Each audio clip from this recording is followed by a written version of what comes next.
I'm going to start recording. So welcome everyone to our presentation of the great work that you all did during your Achieving Health Equity breakout groups. And so we have Lori Goshen with us, and she is faculty at Hunter Bellevue School of Nursing in New York, and she will be presenting the Policy Breakout Groups Action Plan. Good evening, everyone. Thank you so much for attending and for sticking with us tonight. It's an honor to present the action plan from the Policy Breakout Group. I want to thank our participants and Jack DiMatteo, who was our expert moderator, and my fellow PHNs, Anna Valdez and Lauren Nunnally. So the main theme that came out of the policy room, and I'm sure it was in the other breakouts as well, is to center the voices of Black birthing families in everything that we do. And from the policy perspective, because the government controls access to resources so tightly, it's mainly around funding allocation. The group recommended supporting a Dignity in Pregnancy and Childbirth Act for all states. And so that would include making maternal mortality and morbidity data required and disseminated by race. And also this would include data for incarcerated women as well. There's a huge data vacuum there.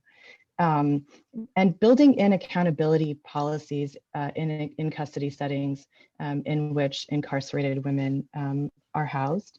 And also implicit bias training would be required.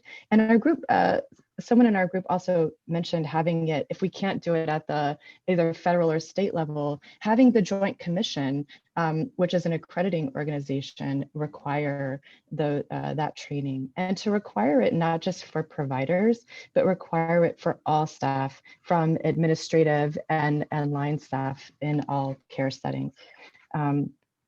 Our group also recommended providing pathways to midwifery, which can be done through policy in terms of increasing educational access and increasing access to certification especially by lay midwives, and better integrating midwifery into to our healthcare settings. And a huge piece of all of this is just funding the work. We know this needs to get done, but it requires funding to really be done in a quality way. And our group also talked about considering financial incentives to help facilitate this work, especially within healthcare organizations. Thank you. Thank you so much.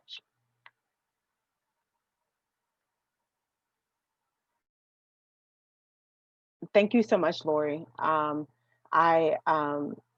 really hear what your group came up with, and it's spot on.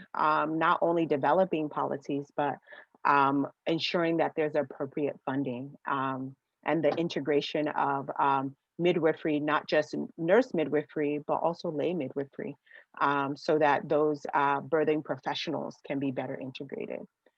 Okay, so I was hoping to have a couple more of the facilitators join us, but we'll give them another minute to see their link and join us. And Kia, I mean, not Kia, but Lori, can you share with us a little bit more about the group process? Because some of us weren't able to join a group. And so just to talk about that process of working through the action plan, could you share a little bit more? Sure. We were so fortunate to be joined by an expert moderator in Jack DiMatteo, and Jack is the legislative director in the office of Lauren Underwood. And for those of you who don't know this amazing Congresswoman, she is one of two nurses that's in the Congress, and she is the House sponsor for the Momnibus bill, which is an omnibus bill of many, I forget how many bills it has within it, that it looks to reduce disparities in maternal morbidity and mortality and infant morbidity and mortality in Black families. So Jack led our initial discussion, kind of framing, and then we broke out into breakout groups, and we had an interdisciplinary, amazing group of members who discussed and made recommendations in each of Dr. Jones' principal areas. I see that Robin and Kia, or at least Robin has joined, so I'll be quiet now. Okay. Go ahead. Welcome, Robin. Go ahead and share the report from your we had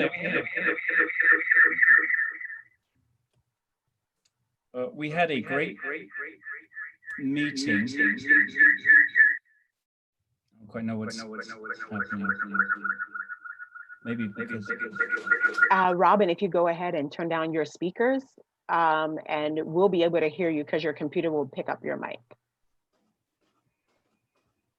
Okay. I'm good. Yeah, that's what I'm going to do. Okay. So I'll present. Thank you.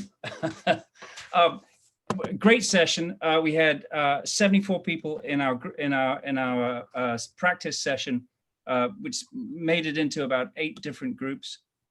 We had some really interesting, intense discussions, mainly around acknowledging historical racism, and actually sort of bringing it to the forward, like it's not history, it's racism that is going on in the present day. Some really sort of powerful testimony around that.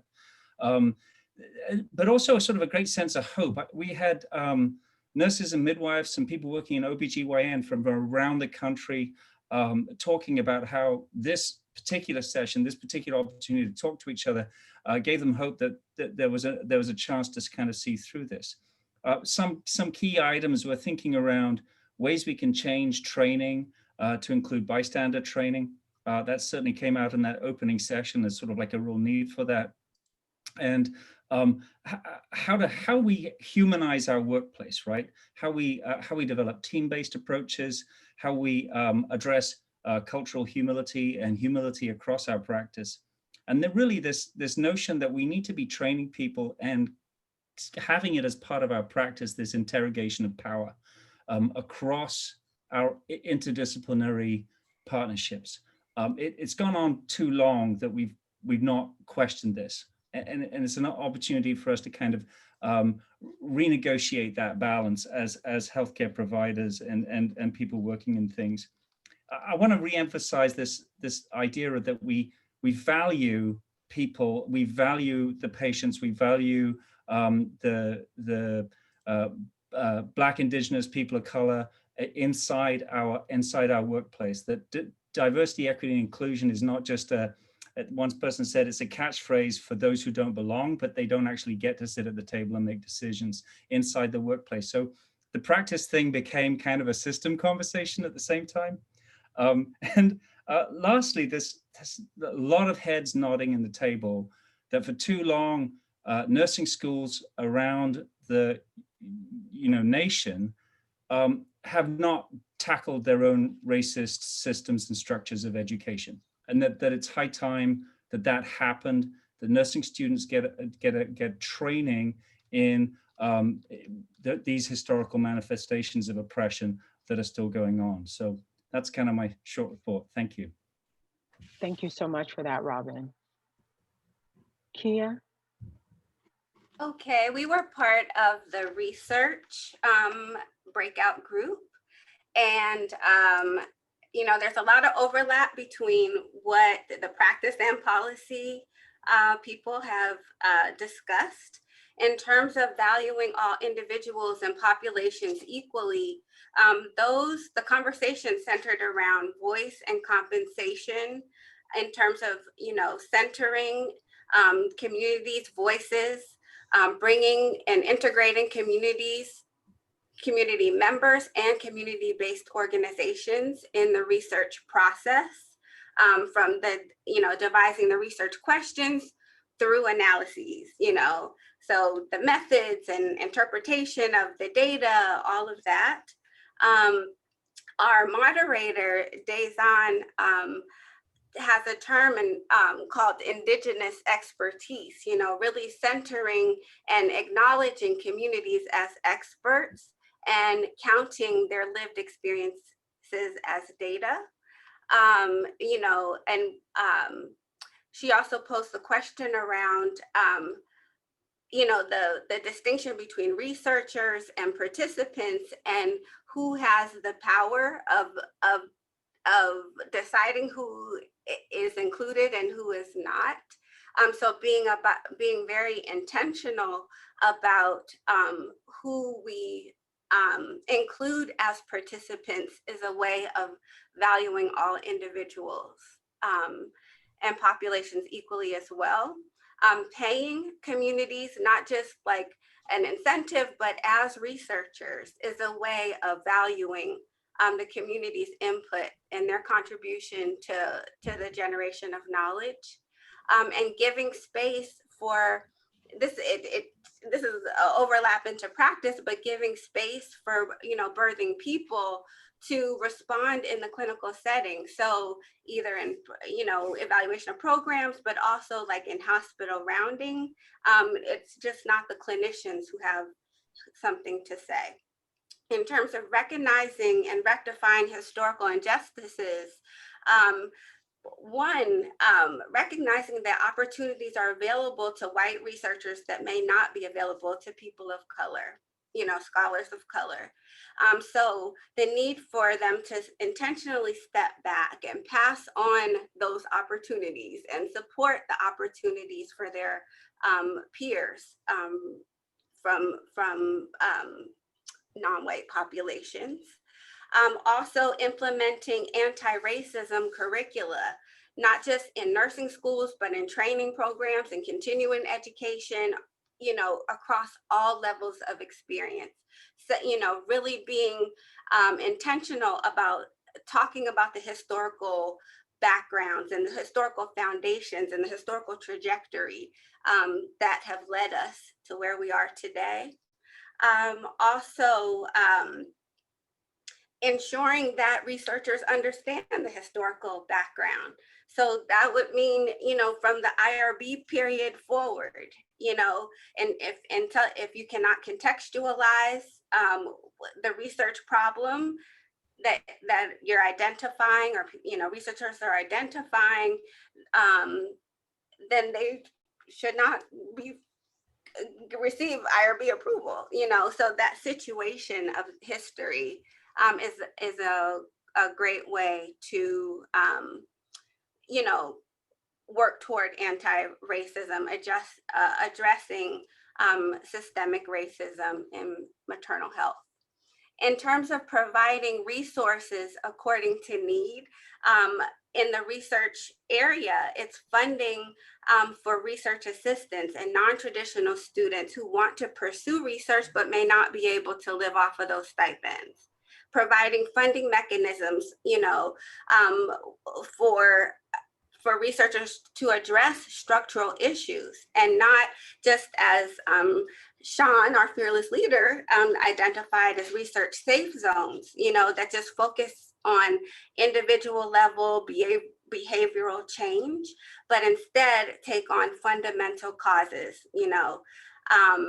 And then also in terms of providing resources, it's leveraging the opportunities that people who are white have to do the heavy lift of dismantling the oppressive structures. So it's, you know, really taking on the opportunities that are available and, you know, to make change and really being allies in action. That's great. Thank you so much. I'm glad that that level of discussion and dialogue, especially around creating more space and allowing more agency for those researchers that are Black and Indigenous persons to be able to do the research that actually embodies the experience of the very people that are being the focus of the research, and also the perspective that you brought out from what Dazon had shared in your session is really great. It helps us to see that this work has to be done. And this work has to be done. And then the experiences are actually important data points that then inform what we can do to address these systems. And I like what you said about our white counterparts and colleagues. You've got some heavy lifting to do, because if I walk into a room and I say something, but if you walk in a room and say the very same thing, more people are going to listen. So thank you for those perspectives. Any last words from our facilitators? Maybe there's something burning on your chest that you wanted to release. We have 1 minute for that, and then we'll have our closing remarks by Dr. Kamara-Jones. I think it's evident that there's a lot of overlap in terms of the work that we all have to do. You know, it's going to take research, practice, and policy to address this problem. You know, it's not one domain's burden to carry. So I'm glad that we're all here gathered together in this session. And I hope that from here, we, you know, really take these steps of action and you know, reduce these inequities, get rid of the harms that are being caused unnecessarily, prevent the premature death period, you know, and that we just go about the work of really, truly making things great. And I just wanted to note that we will be having follow-up conversations around what we've discussed today via our Twitter storm that Kia actually will be leading, along with Anna Valdez, in just a little while. Give them a few weeks to get set up. And now we're going to hand over to Dr. Kamara-Jones for our closing remarks. And thank you. Thank you all very much, facilitators, and all the work that you all did in the breakout groups. I am so impressed. Thank you, Rebecca. Thank you, Lori, Robin, and Kia. Amazing work. And thanks to all the people who contributed all that intellectual energy and heft in the breakout rooms. And so you just said something, Rebecca, that I just wanted to say. My question was, how will you all be following up with these action plans? Like, what is the real mechanism to catch all of this?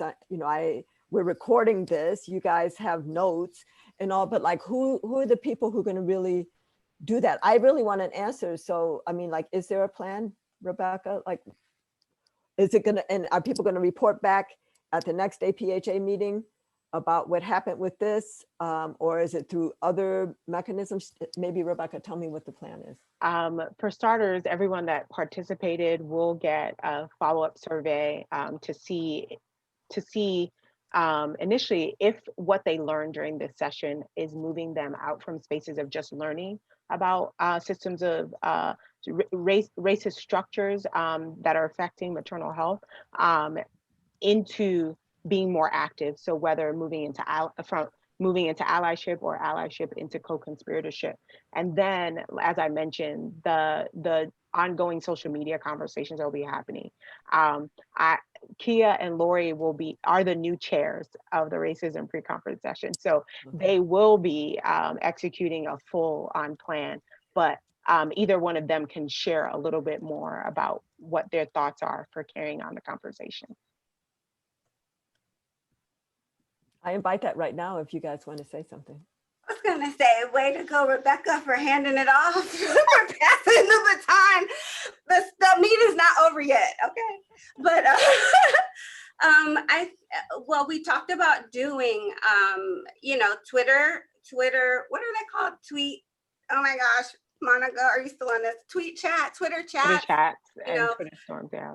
Well, okay, I'm gonna, so you don't have to, okay, so that's good. I'm not trying to put anybody on the spot. So this is what I'm going to say. Mm-hmm. It's so well framed, all three things, that if you guys wanted to knit it together, I think you should publish it too, and then let people respond in Twitter chats or publish it in your top nursing journals, and then give it as a challenge to faculty to teach, or to use that as course material or for curriculum committees to build around something. So just the content, just the stuff, not even the whole, I mean, it could be the whole day, but just the breakout action plans. So it could be like 2 pages, each action plan, or 1. It doesn't have to be a long thing, but it's so well thought out. I think that it shouldn't just be among the people who participated today, that it has to be in a form that's succinct and then goes out. So that's what I would suggest. And, you know, I'm not volunteering to do that work. So, you know, like, wow, it's easy for me to say, but I think that's a good thing. So thank you for that answer. This is what I've been thinking I would do to help close this out. And let me just see, I'm not going to try to keep people long, right? I wanted to give you guys 2 pieces that were the edge of my work, just because what you guys are doing with public health and nursing, this section and the racism pre-conferences, I mean, this is like real work. You guys, I would say maternal and child health section is doing real work, maybe, you know, the statistics, you know, but there are people who have been digging in on the anti-racism stuff. And so I'm so impressed. So I'm just going to give you the edge of my work, because maybe that will turn into something, maybe you'll take that and do something with it. So the first, so 2 pieces of the edge of my work. The first is what I have now started describing. I used to describe them as cultural or societal barriers to achieving health equity, right? And then I decided these are actually the 7 values targets for anti-racism action.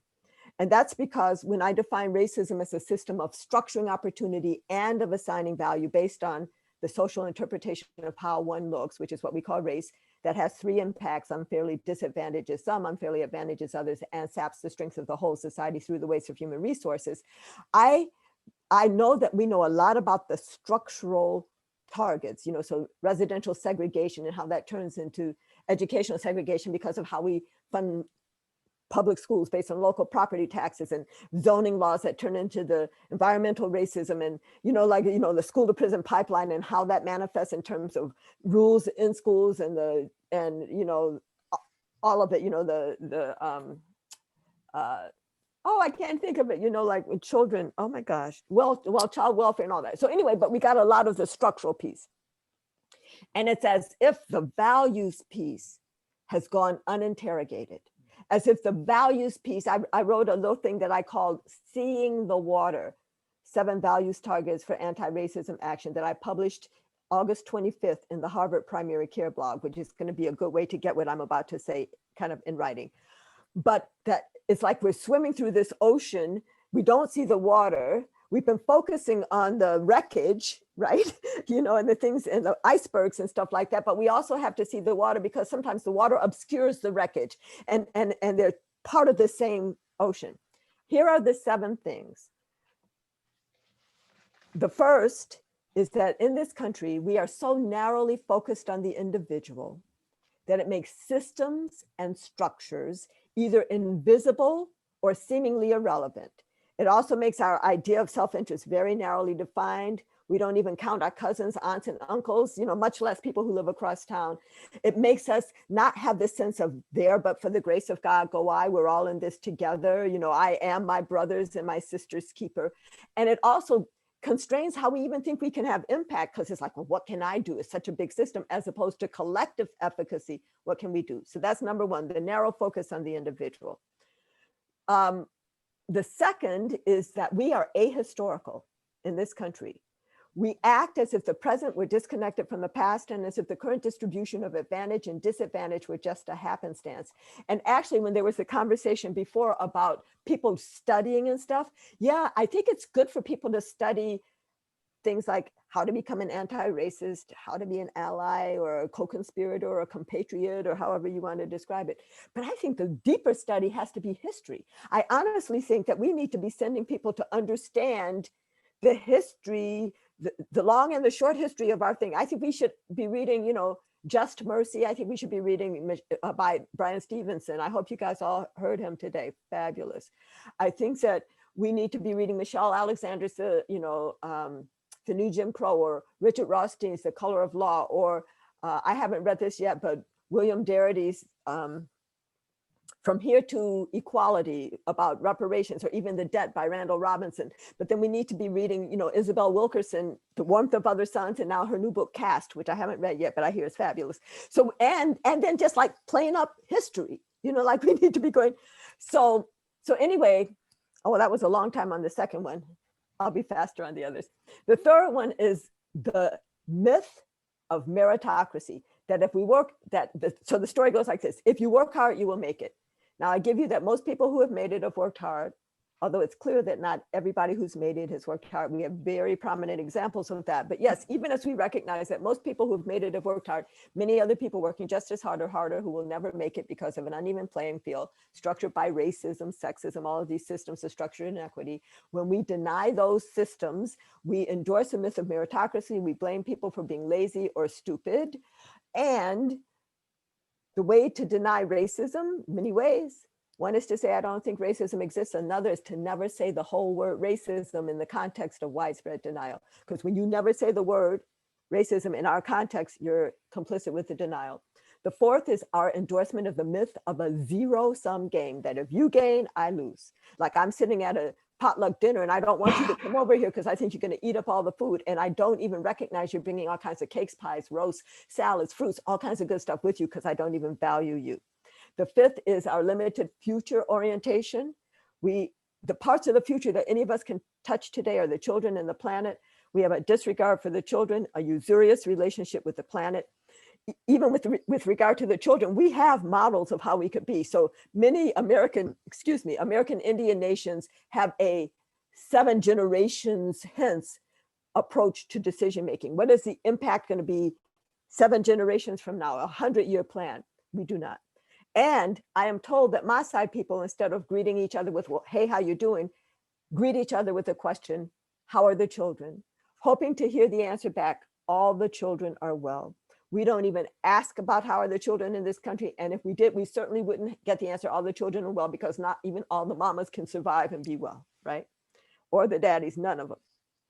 The sixth of these 7 is the myth of American exceptionalism.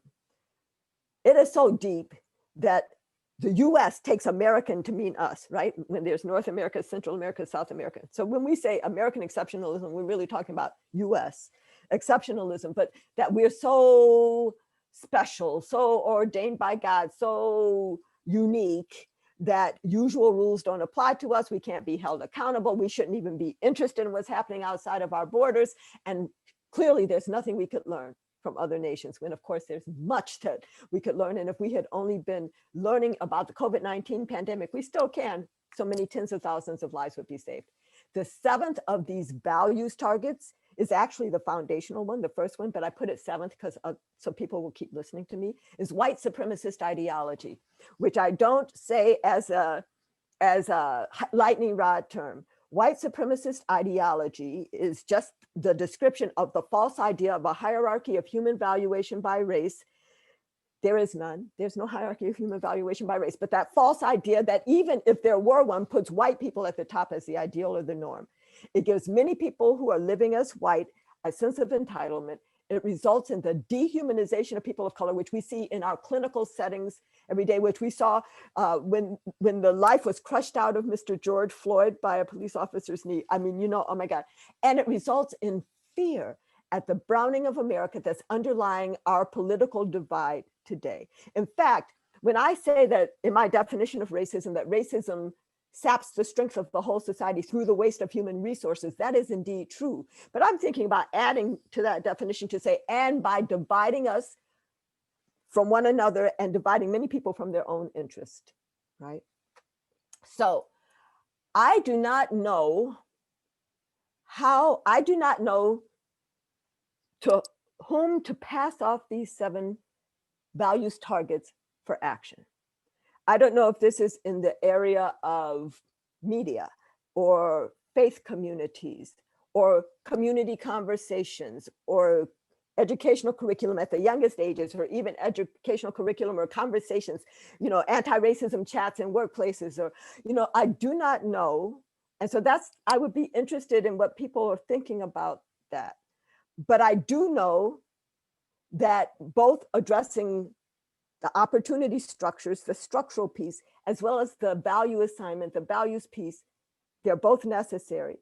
And I once asked, like in a polling question, what do you think? This to some random group, I don't know who it was. What do you think is more important? To dismantle the structures or to address the values? And it's always about half and half. And I honestly think if I had to answer that question, I would say the structures first.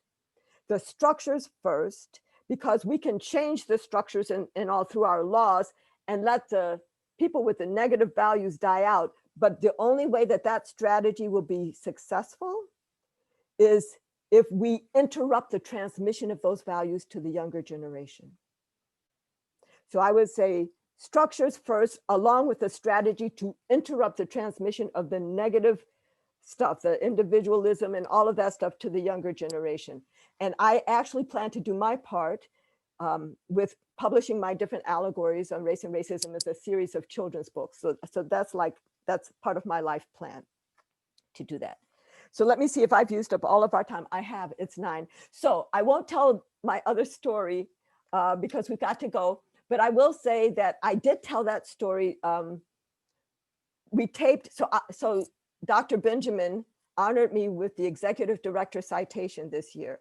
So then I had an opportunity to accept it, which we pre-taped. And I told this story, which is about, I said there were 4 key messages in naming racism. The first is to say that racism exists and understand that and communicate that. The second is that racism is a system.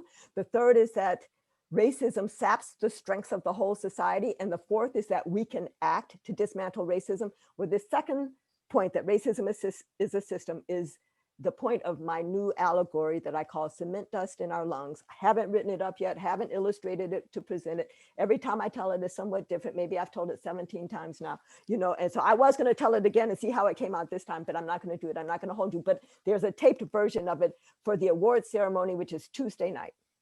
So anyway, thank you for this opportunity to Thank you so much, Dr. Jones. And, if you want to stay after, we can record it so that it's part of the recording for this session. I want to hear the cement story. But thank you all for being part of this session and for your contributions, for all of our panelists and moderators and facilitators, and most especially our attendees. We want to let you know that this recording will be going on the Council of Public Health Nursing Organization's website. So we just need to get it up there. So it'll be accessible to more than just the attendees of this session. It will be publicly accessible. And thank you for the advice that we need to write it up. So whether it's as a white paper or something of that nature that goes out and is something that can be used by more and more people. All right, we will end there. And we appreciate you all. And there are a lot of thank yous and what ups coming from Wellesley alums. So all the best to you all, and have a good night. Good night, everybody. And Rebecca, I'm tired too. I know. I'm not going to make you stay. So anyway, I'll record it sometime and then maybe I'll try to hook it up. Okay, sounds great. Bye, everybody. Thank you. Yay! Yay! Somebody has a hand raised. Okay. All right. Everyone's saying congratulations. Bye. Thank you. It was great. Thank you. I'll send you an email. Okay. All right. So that ends our session. Okay.